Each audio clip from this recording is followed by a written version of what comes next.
What's up, everybody? This is Sal, the investor here.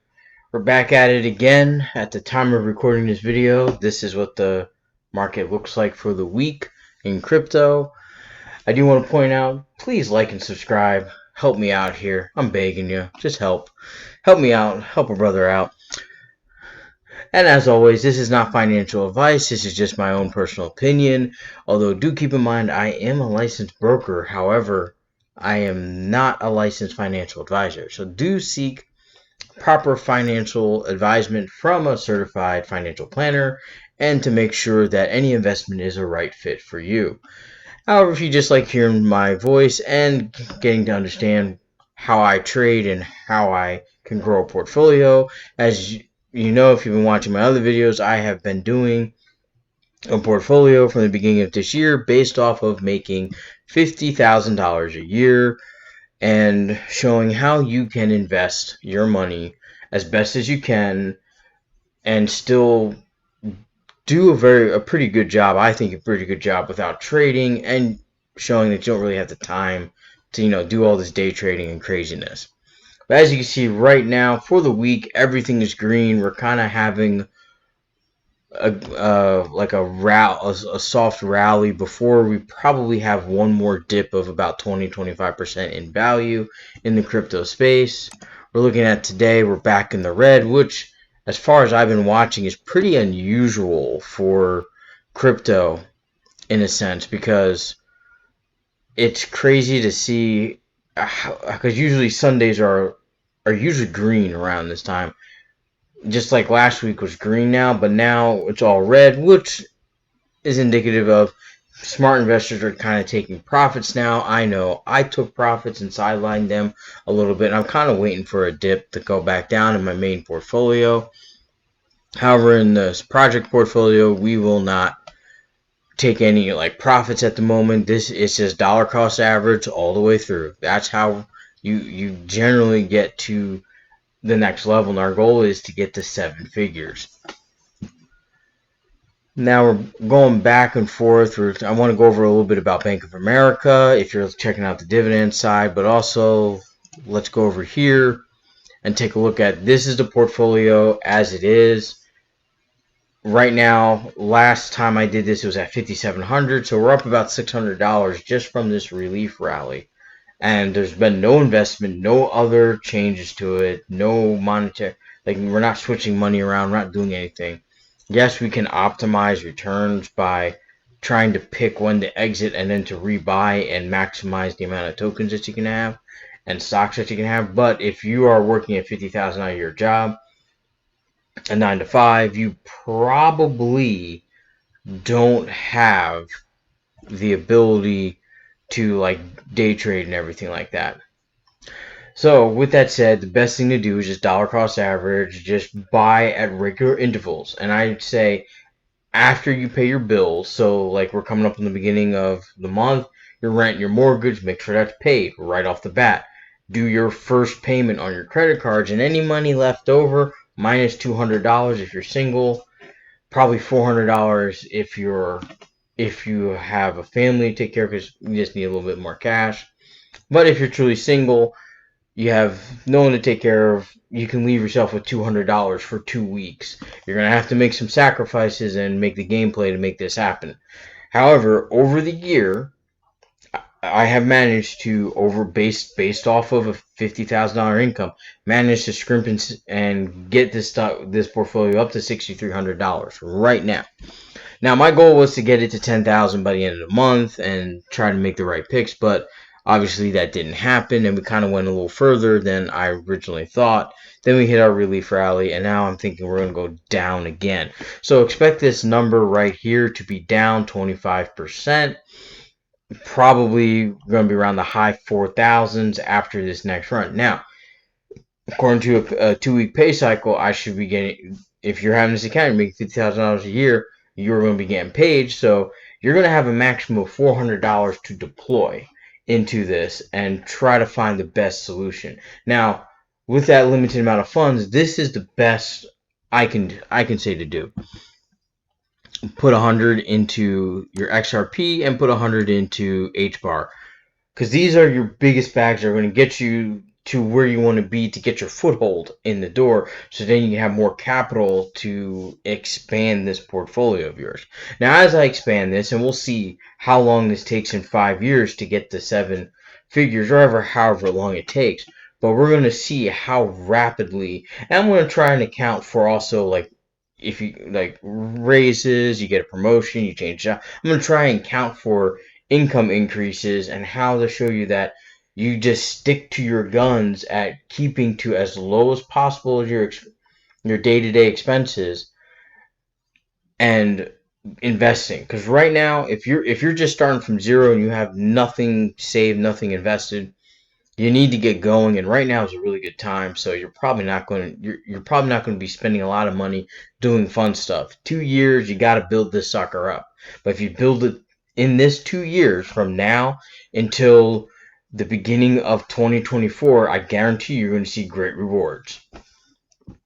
Great rewards. So we got that covered with the two things that we're going to invest in crypto, because everything else we're not going to touch until we get that second check where you can deploy 70% of that check into this, which is about $1,200.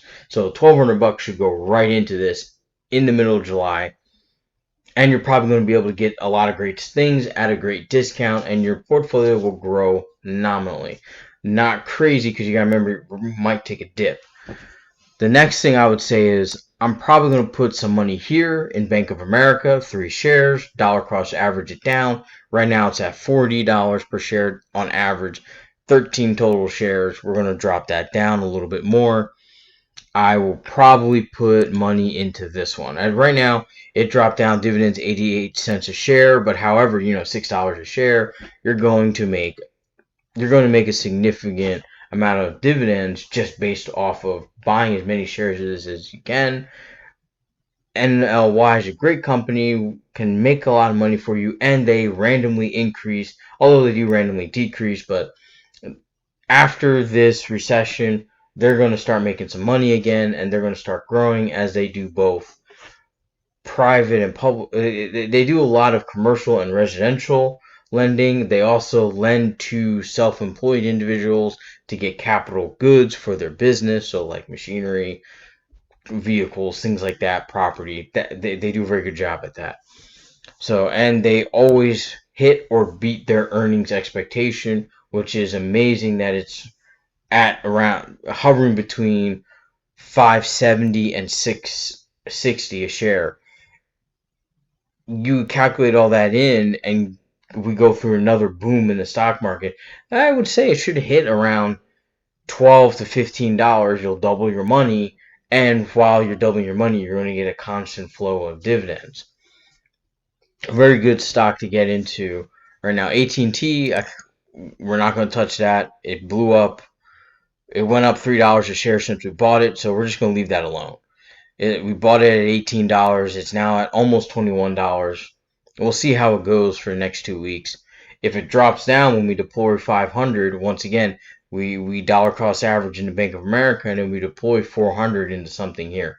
Now, Apple we're probably not going to invest in Apple just yet. We're going to wait to see what they're going to do in the fall season, because if it's a recession, then their stock should go down as they anticipate less than normal holiday sales traffic with new launches of their phones.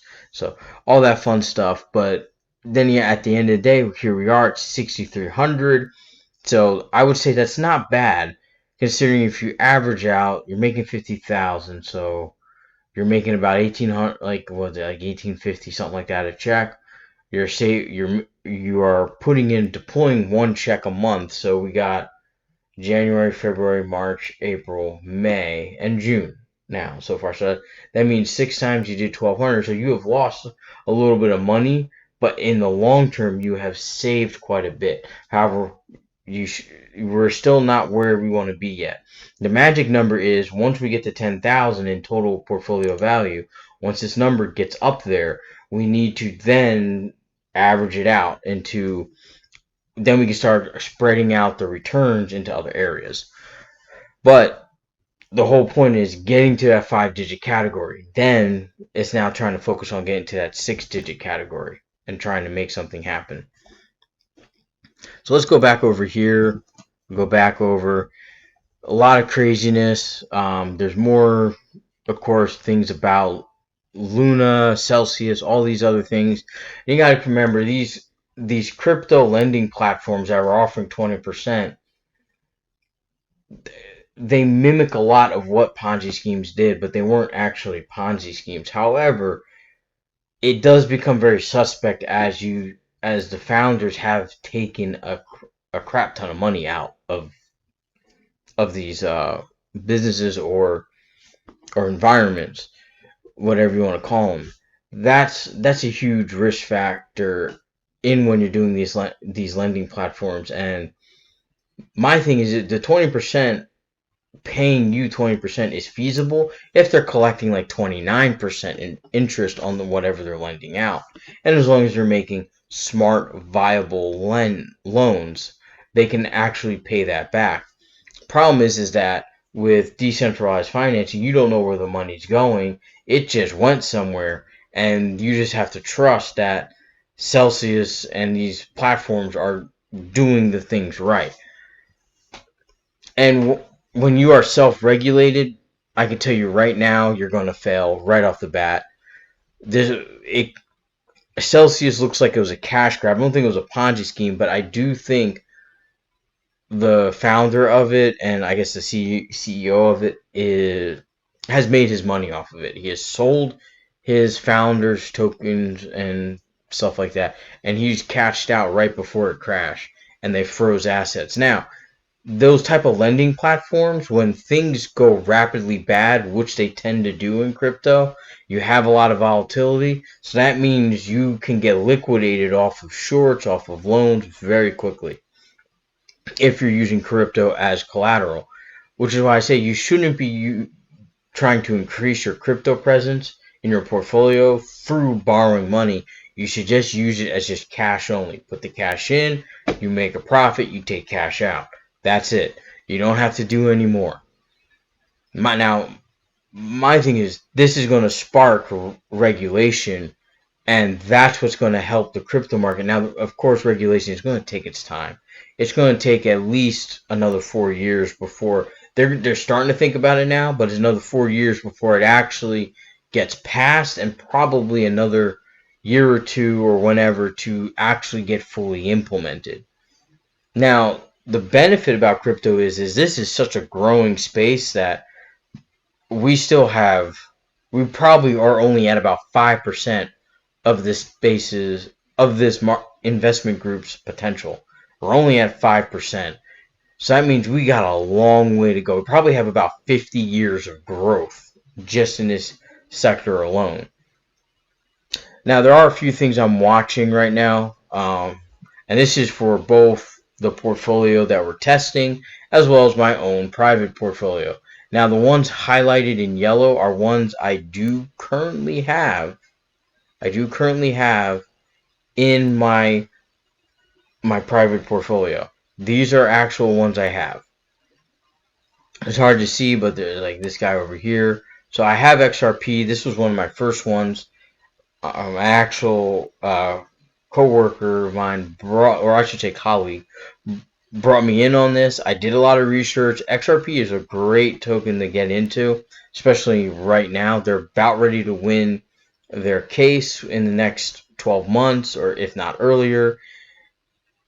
There's going to be a change where they're going to reduce the amount of tokens that they have out there, and they still have a lot of room to increase that market cap to get it up to 50 billion. Now right now I think they have something like 50 trillion tokens or something like that. Though I think half of those will be burnt off, or they'll dispose of those in some fashion or way. They'll figure it out.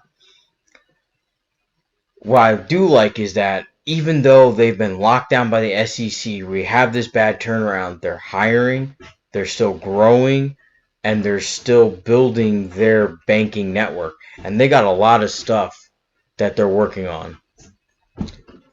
The next thing I'm looking at is Sol. Even though they've had another crash, there's still a good opportunity to buy.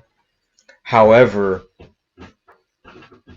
what I think is going to give them the real big the big bet is that they're making that phone. Now, if they have an absolute secure hard wallet in that phone for everyone to use, and it kind of doubles as your phone and as your hard wallet, that's going to go off to the moon. And as long as it's stylish, sleek, and somewhat futuristic in its design, I have a feeling that their phone's going to wildly take off.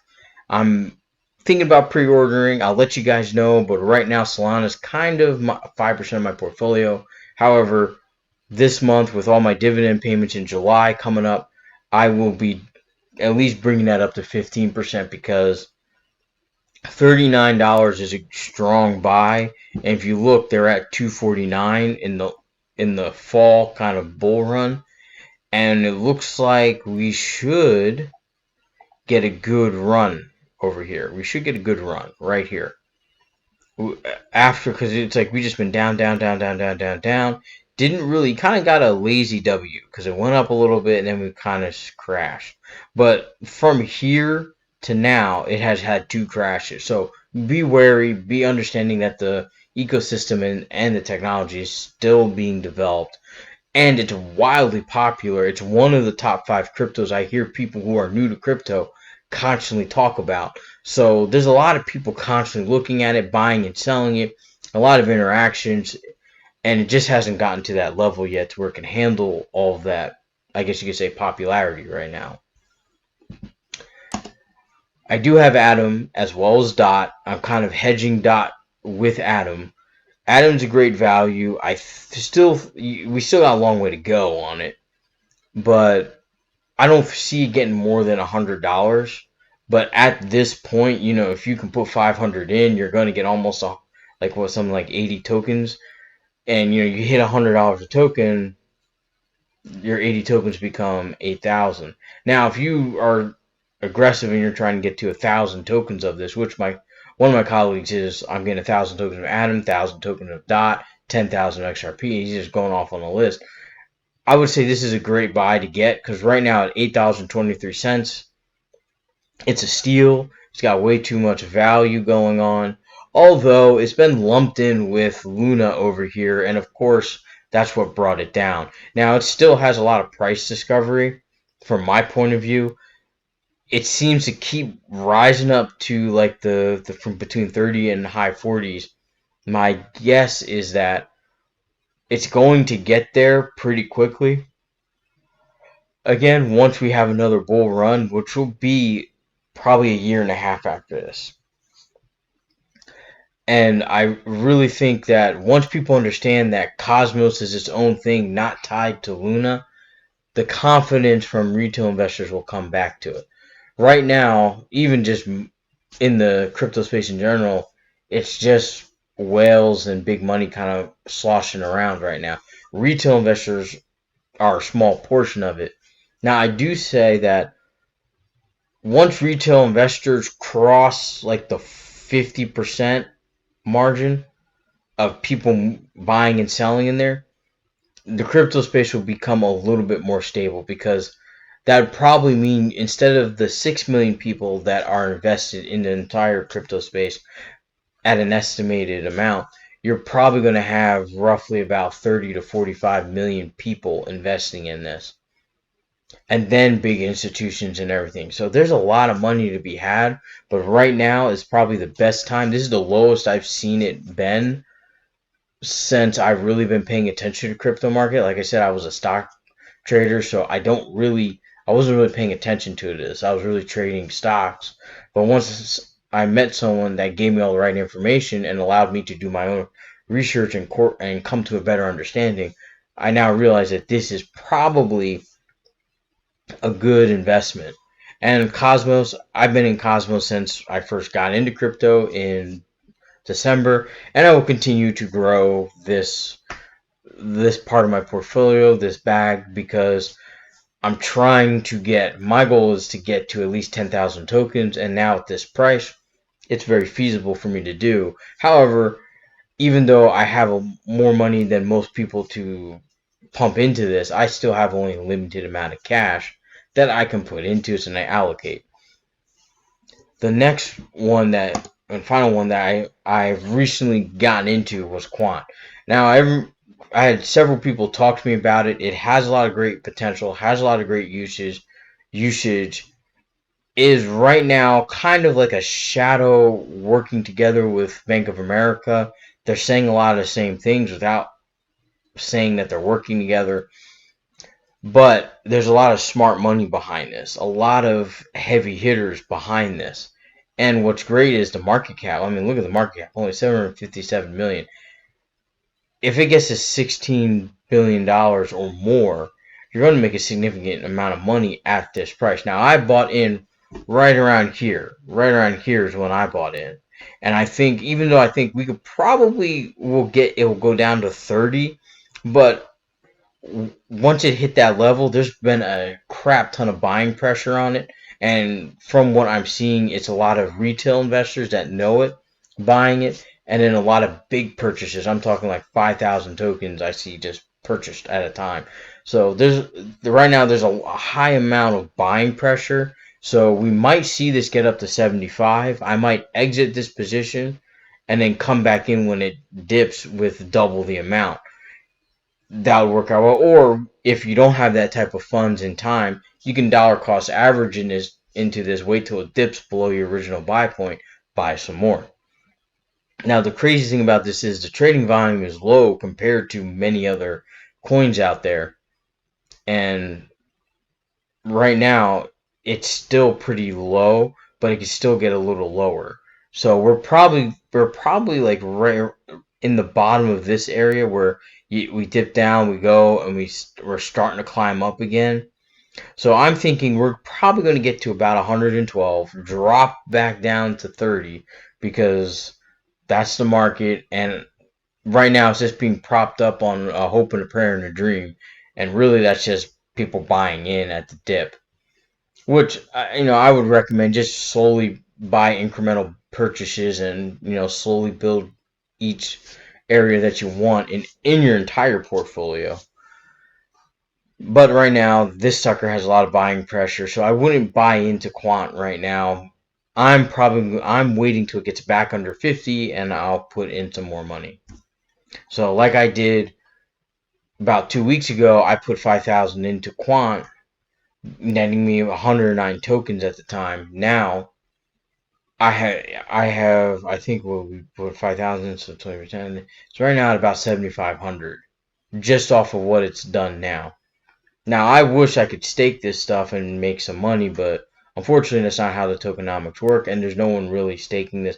But I do believe once this hits Ethereum level, it will be on like a lend to borrower kind of ratio. People will start lending this out like they do Ethereum and Bitcoin. I don't think it's going to kill either one. However, I do think it's going to be as strong as both of them. Not Bitcoin just yet, but it's going to hit. It should hit where Ethereum is now in about 5 years. That's my plan with this. Long-term goal on this. And finally, another one that I'm watching, I kind of forgot to hit that one, but is Link. It's now down under $7 again.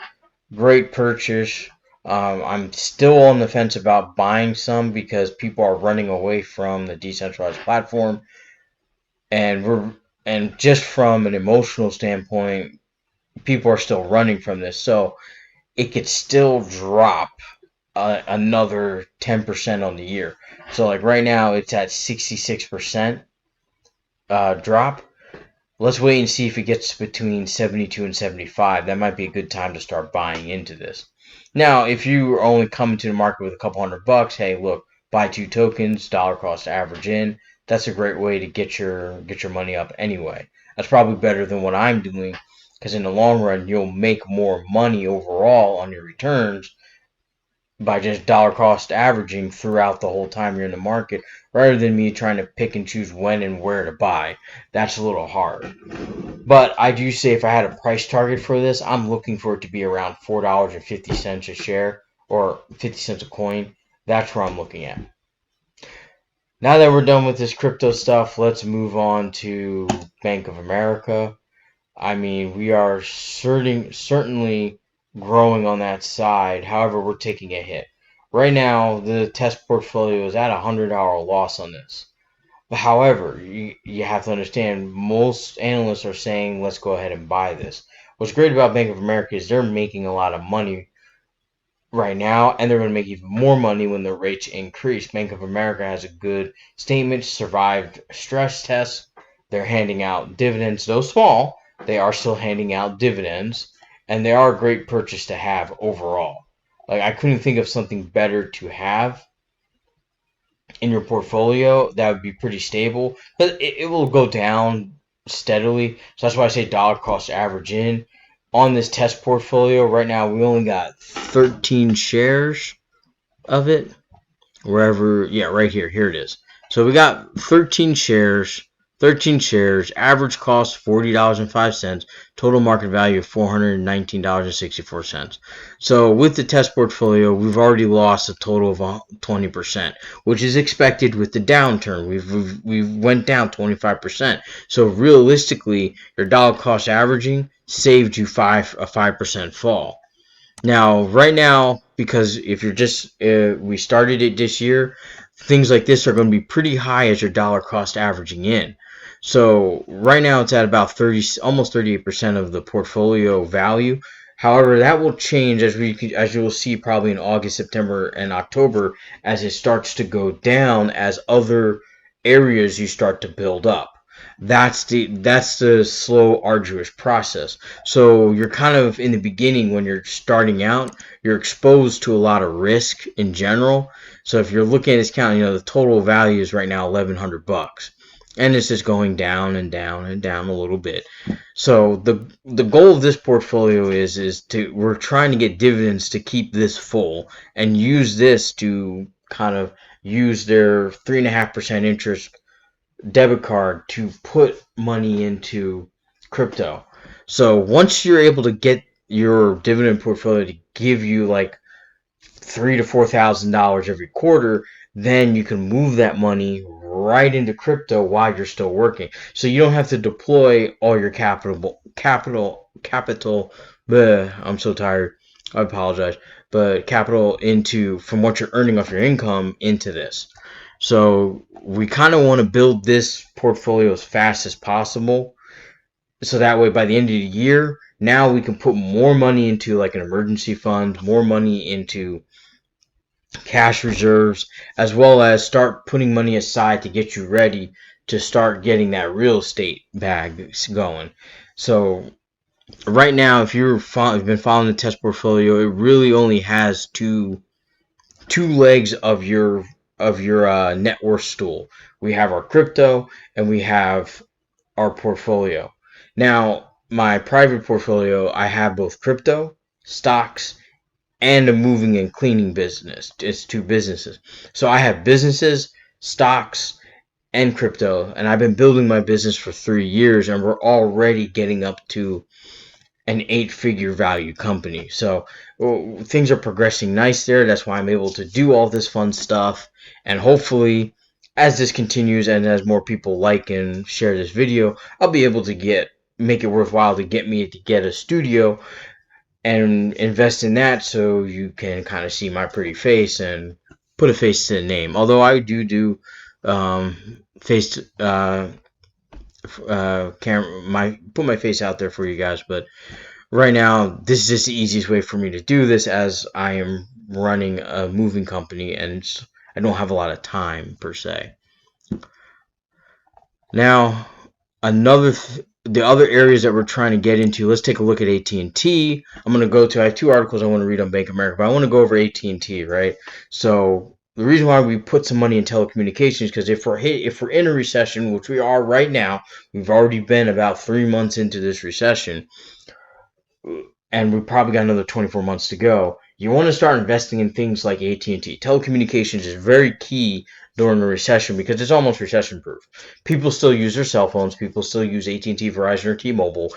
AT&T still has businesses that use it. Same thing with Verizon and possibly T-Mobile. I don't think T-Mobile has as big as exposure to businesses and large cap businesses as AT&T and Verizon, which is why I pick AT&T because their dividend yield is higher and their price is a little bit more stable. Plus, it's highly undervalued. So the analysts are saying, if we go all the way down here, where are they saying? Where's this analyst stuff? Somewhere here, it's saying fair value should be a little higher.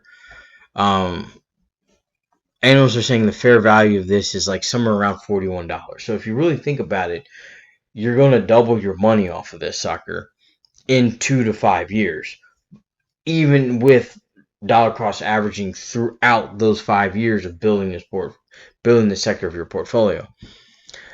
Now, the one thing I do like about AT&T better than Verizon is that AT&T was the first one that people think with iPhone, because iPhone first launched on AT&T's network and it was exclusive to AT&T up until about the iPhone 5. People still associate AT&T with the iPhone, and they like the GSM technology better than the CDMA technology, and I personally use AT&T for my moving company business, both as the office and internet, as well as for my home, and as well as for my business wireless side. So I got all my tablets for my teams, all the trackers on the trucks, everything like that. So, and they offer a lot of great services for a business and small businesses. So keep that in mind. They're positioned very well, not only to maintain through a recession, but also possibly grow a little bit as well. However, the main reason I want to put in here is that they make a higher profit than Verizon because their network does not need as much maintenance as CDMA technology does. This this stock, it sticks to me because the dividends are going to be enough to buy into some of my more riskier dividend purchases like NLP or NLY and ORC. Now, we're not going to go into those today, but they're kind of high risk right now because they are lenders to real estate developers and consumer lending for mortgages. So we're going to not really put a lot in there. We're going to keep it as low as possible, at least under 5% of total value of your total portfolio. And as of right now, they are 1% and 3%. So we're doing good. We're doing good. We don't want to put too much in there, but we do want to put into traditional banking because that's where we're going to make the most money.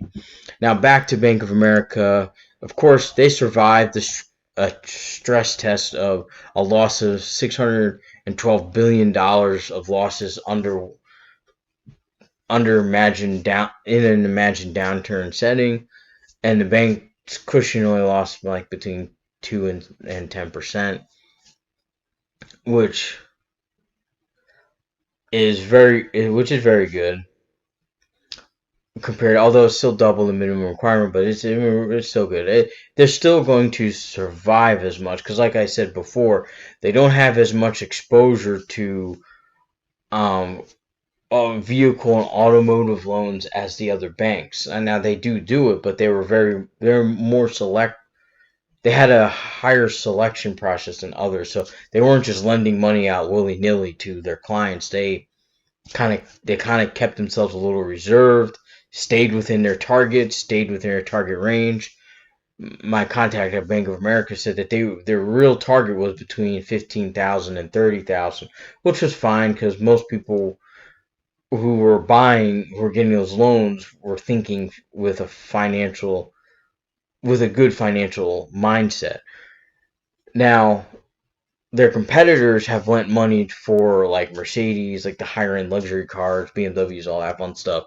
However, those are seeing like I think an 80 to over 100% repossession rate right now, which Bank of America is not seeing that because they understood from their losses in 2008 they're not in the market to get back real estate and cars. They don't want that, so lend to better people and you won't have that problem. So with them surviving that stress test, it's not going to translate to their stock going up, but it will kind of help the help them maintain over.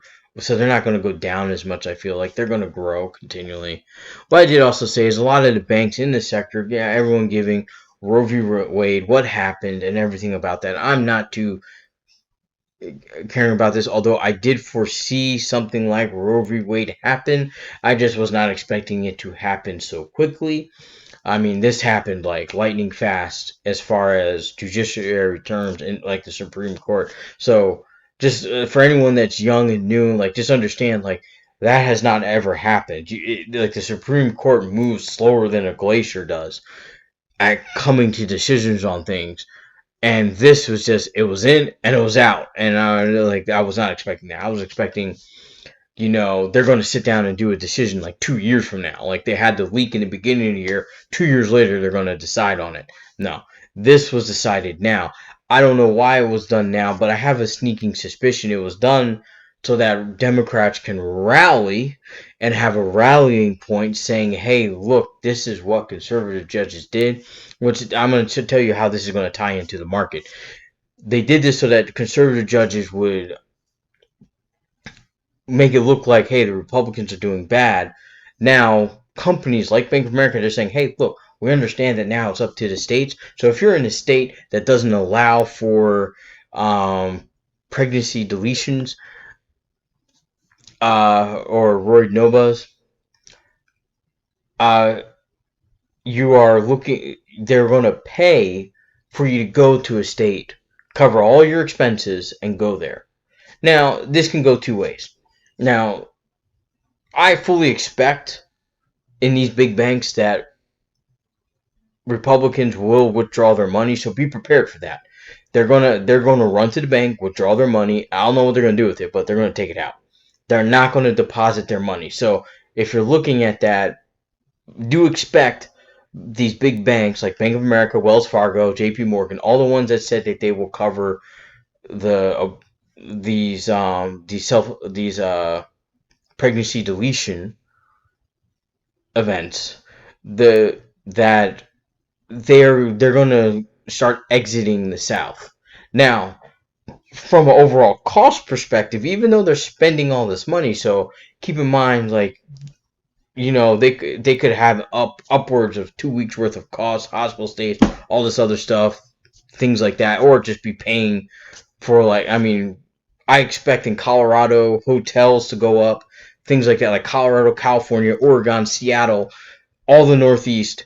I have a full expectation, except for Maine, full expectation that hotels and the service industry is going to do very well off of this. Now, the reason why I say pregnancy deletions are going to change the investment market, how Roe v. Wade is going to change how you're going to invest through this recession, is that this was done at the point right before midterms. So we're not that far off. We're about, 5 months from midterms. This was done for a rallying point for Democrats. Democratic people will go to, that are in southern states, in red states, will go to blue states to get this done. So we're automatically, this is going to force people, believe it or not, this is actually forcing people in the economy, both businesses and individuals, to start spending money. This wasn't done because of some morality issue. This wasn't done because of some popularity issue or populist issue. This wasn't done because they hate womenism. This wasn't done for any of that. This was done solely so that these people who believe that they have the right to pregnancy deletion will start spending money. Now, like I said, I'm a broker. I don't care which side is which. I don't care anything. My job as a broker is to make money. And when I see this, I can already tell that service industry is going to go up. And after this, believe it or not, most women suffer some type of depression after this. 70% of them do. And they tend to spend money on eating. Why? Because as humans, as people, as beings on this planet, we derive a certain level of emotional sedation from eating something that tastes good. So I fully expect them to start spending money to go eat at higher end places, because you get having a taste, like a tasty meal, kind of subsides the depression that you get from it. So that's where I'm expecting that. However, my biggest boom is, I'm going to tell you right now, hotels are going to have it. Just the regular hotels change are going to have a boom with this, as well as airlines. 100%. Now, what makes this kind of interesting is, now, if if anyone who's a lawyer can kind of help out with this, is like if you're in Texas and Texas just says everybody's going to jail for doing this. So if Bank of America announces that you live in Texas and they fly you to Colorado and you have the pregnancy deletion and you come back, does the CEO get arrested? Does the boss of that woman get arrested? That's a very good question. Like legally, what happens? Because if Bank of America says, "Hey, look, we don't care. We're going to just, hey, you want to have it? We'll pay for you to go fly out there and cover your costs and pay you your normal wage." So I mean, this is a boom. This is practically made it almost part of the healthcare plan that companies offer. So, I mean, from that standpoint, it's like if you're trying to prevent this, you kind of forced it to be part of a healthcare plan. So I don't know why if you're thinking that and that's the outcome. But my personal belief is it was done. They're looking like you have Scotus, POTUS, and everybody and Congress all looking at this, as well as the Fed looking at what's going on in the economy and saying what are some unique ways that are not going to be directly coming from us that can spur the economy. This is one of them. Why does it happen to happen right now while they're trying to stable the economy? That you're going to do something knowing that companies that believe it is a woman's right will pay for it. Therefore, it's taking money away from the company, from this company, and it's shuffling it down. So obviously, if they're paying for your travel costs, that means they're paying for your food, they're paying for your plane ticket, they're paying for your hotel, they're paying for your plane ticket back, they're paying for your moves, as well as they're probably going to end up start paying for any psychiatric visits that you may have after the event. So they're going to be pumped. It's like they're forcing companies that want to side with this to just start spending money. They're forcing them. If this was never an issue, these companies would have never done this. They would never do this. In a million years, they would never do it. They would never do it. Even if you're in a state that believes, no, we don't want this to happen, they still wouldn't do it. Now, because this became such a big freaking issue, this is going to force kind of people to spend. And of course, it's a natural progression that you're going to start buying. Like if you send a woman out there, she's going to start buying other things, right? So she's going to might buy a neck pillow, right? So you have a more peaceful flight. Might get some headphones. Might go, have certain more coffee. Might have more ice cream. Who knows? But the thing is that the individual will spend more. People will spend more. So that means not only is the woman going to spend a little bit and the business that she worked for is spending money, but obviously the family is going to spend some money too. I can't imagine a family not spending money, especially because usually if one member believes in it, usually the whole tribe kind of believes in it. So I believe that they'll all kind of follow suit. Now, what people don't understand is there is more Democrats than there are Republicans. I'll say that one more time. There is more Democrats than Republicans. So doing a move like this will force the economy into a little bit of an overdrive. So airlines will get it. And airlines are right now in desperate need of help, but they will get that financial boom from this. So will hotels, which both have suffered greatly during the pandemic. And of course, you got to realize all the pharmacy and biotech industries and the medical industry is just going to get a boost overall because it's like you're forcing money into the situation. So of course, if their employer is paying for it, I give it another week, I bet you insurance companies are going to pay for the pregnancy deletion. I bet you my bottom dollar, I would not be surprised if big companies like AIG will start to pay for the pregnancy self-deletion out of pocket. I would not be surprised. I would not be surprised. And I think it's coming. I think it's coming. However, we must, as an investor, you must plan for these scenarios. Like I said, you must plan for known knowns, plan for known unknowns, and plan for unknown unknowns. It's kind of a weird thing to say, but you have to plan for all this crap and be able to anticipate people's behaviors and how they're going to change and how they're going to move. And this is something, though it is 2 years earlier, I would have expected them to pull this move the final year, like the year of the presidential election. However, I'm really surprised that it happened right now. However, if you take a look at what the Fed's trying to do and what the economy is doing, and we are in a recession, even though no one's talking about it, people are saying it's like a year out, it's like 2 years out. We are in it right now. Now, we might have between 18 months and 36 months of a recession, so be prepared for that. However, right, we are in a recession, and this right here is trying to not have it hit bottom. Because if the market hits bottom during a crisis, because like I said, this is kind of like, even though a lot of people believe that this is a woman's right, this is a right. Because like I'm telling you, if people can't feed themselves and have a job, this is going to go out the window. Roe v. Wade is going to disappear, and people are going to go ape crap and start beating people up in Washington.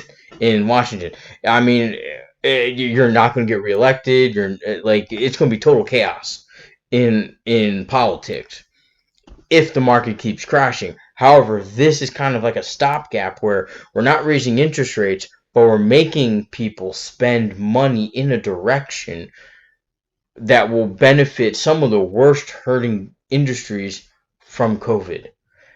It's kind of like, hey, we're not going to print more money, but we're going to get the people who have money to spend it that way.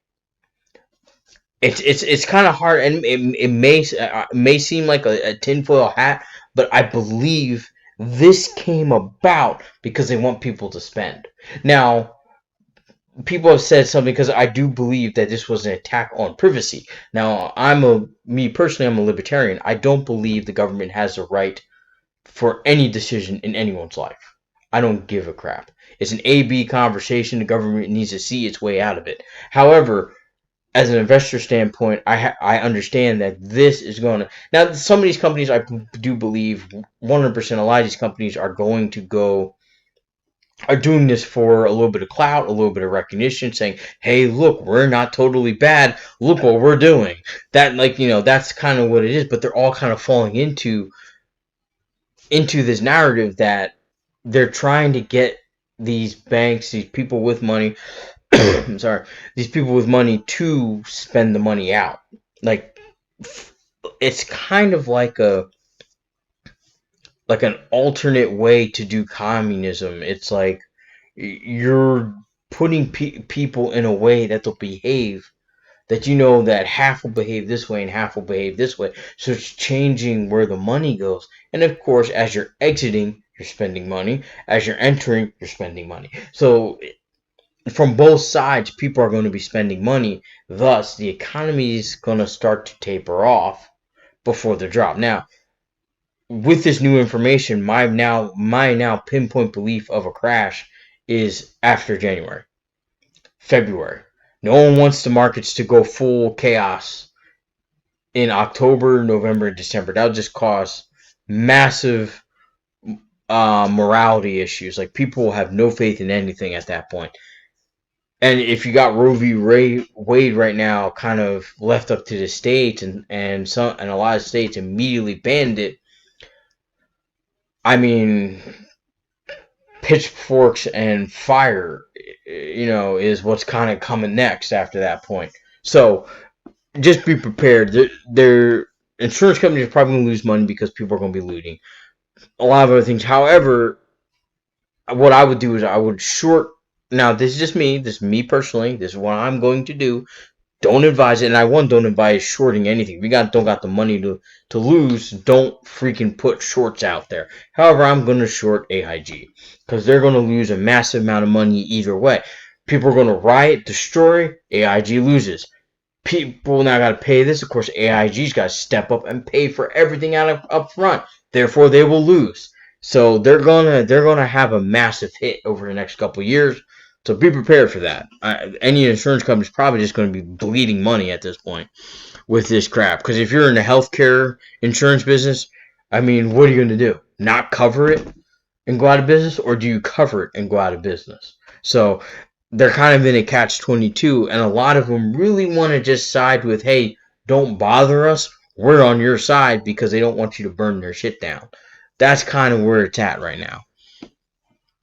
Now, with that said here, I just want to point that out. I mean, it's not just Bank of America paying for women to have these pregnancy deletions. It's also like JP Morgan and JP Morgan Chase. I think NY Mellon was in there. A lot of the investment firms, Merrill Lynch, a lot of the big firms are all they're all doing this. They're all doing this, and it's only a matter of time before you start to see Walmart, Target, Costco, Kroger, all those other stores start doing that. Um, so it's right now. It's kind of like you can't go month to month on this. You have to go like a 6 months plan out on this. And I fully believe like I'm probably gonna pick up some airline stocks, mainly Delta and United. Not really gonna focus on some of the smaller ones, but just do the two big main ones because most people think Delta when they or United when they go fly. So we'll stick to those, and the hotels. I will try to find some good hotel chains that we can invest in and grow our money off of this, because those are gonna boom. They're 100% going to be making the most amount of money ever. And actually, come to think of it, car rentals. Because if you're going to fly out somewhere, you're probably not going to catch an Uber either. You're probably going to rent a nice car and go there and drive around. You're probably going to spend I mean, this is going to be like week vacations. That's what basically is going to come out to. A company paid vacation. Like they pay all your expenses, and insurance covers it, and you're just off on your merry little way. So that's how I view it. And I think if you think about it, each person $25,000 average pregnancy self deletion cost to insurance companies plus average travel, hotel, food. You're probably looking at another five plus personal spending puts it probably up to another 30. So you're probably looking at per woman doing this $38,000 per woman that's being spent out for this. So as an investor, your job is to find where people are spending this money and collect it. So that's what we're doing. And I'm gonna set myself up to a point to where I can get this very comfortably, very easily, and very quietly. That's the thing. You want to make your investment moves quietly because you don't want someone to short your position and mess you up. You just want to quietly do it. That's how I would do it, and that's how I would do it. But with that said, guys, thanks for watching. It's been a little bit longer than normal. Get to your like and subscribe. Watch my other videos. Stay tuned. I will always try to do a Sunday show, and hopefully, if I get up to 1,000 subscribers, I would love to be able to start doing live shows as well as do some other fun things I'd like to do, and maybe have like a Friday live trading show while you can see me live day trade. So, and see me fail and see me win. So like I said, I'm reporting everything. I have my losses and I have my wins. I show you how I lose and how I recover, and I show you how I win and how I exit and redistribute capital. The name of the game here is let's make as much wealth as we can and grow ourselves and ignore everyone else. That's the plan. With that said, check you guys later. Thanks for watching. Like and subscribe. Love you guys, and I'll be back tomorrow.